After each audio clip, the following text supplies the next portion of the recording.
शिवाजी जय आईनी आंगनवा हो रामा चैत के महीनवा।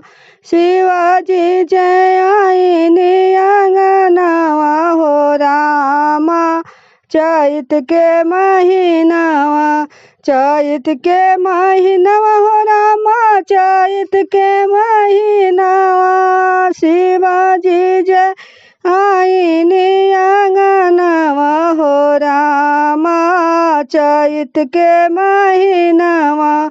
शिवाजी जय आईनी आंगनवा हो रामा चैत के महीनवा।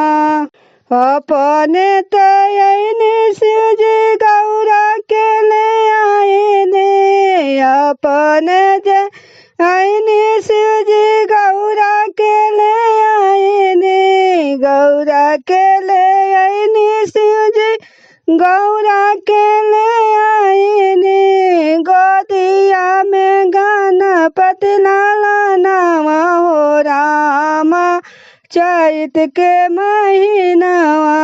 शिवाजी जय आईनी आंगनवा हो रामा चैत के महीनवा।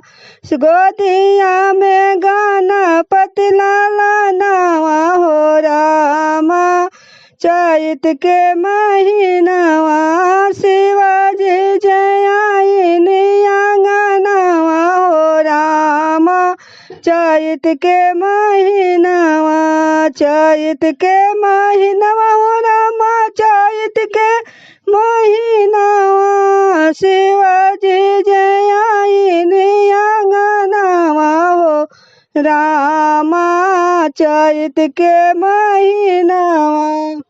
शिवाजी के माथवा पर बड़े बड़े जटावा। शिवाजी के माथवा पर बड़े बड़े जटावा। जटावा में बहे गंगा धारावा हो रामा चैत के महीनवा।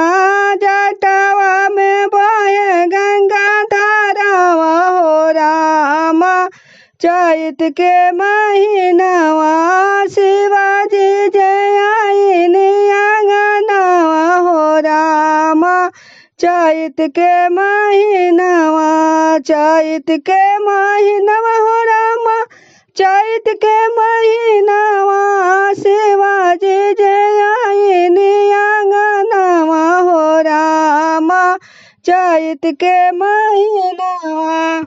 गलवा में शोभेला सरफ के मालावा। गलवा में शोभेला सरफ के मालावा। लीलारा पर चमकेल चंदवा हो रामा चैत के महीनवा। लीलारा पर चमकेल चंदवा हो रामा चैत के महीनवा। शिवाजी जय आईनी आंगनवा हो रामा चैत के महीनवा। चैत के महीनवा हो रामा चैत के महीनवा। शिवाजी जय आईनी आंगनवा हो रामा चैत के महीनवा। हाथवा में शोभे शिव के त्रिशूल डमरुआ। हाथवा में शोभे शिव के त्रिशूल डमरुआ। डरावा में शोभे मृग छलवा हो रामा चैत के महीनवा। डरावा में शोभे मृग छलवा हो रामा चैत के महीनवा। शिवाजी जय आईनी आंगनवा हो रामा चैत के महीनवा। शिवाजी जय आईनी आंगनवा हो रामा चैत के महीनवा। अपन तयनी गौरा पार्वती के ले आईने। अपन तयनी गौरा पार्वती